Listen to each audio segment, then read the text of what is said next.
In front of me is XIAOMI 12S Ultra, and today I would like to show you how you can use one-handed mode on this device.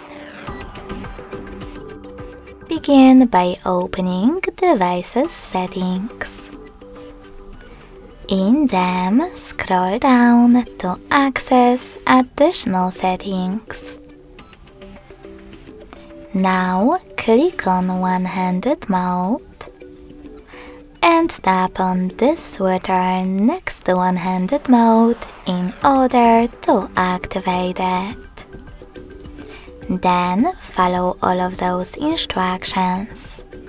Turn on one-handed mode by swiping left or right from the center of the navigation panel.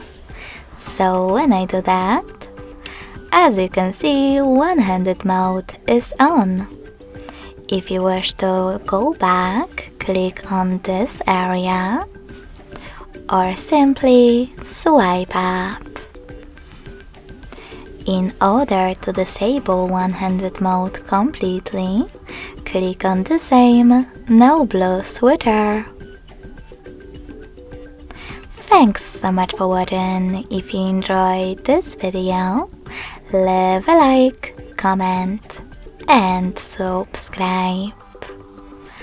Bye!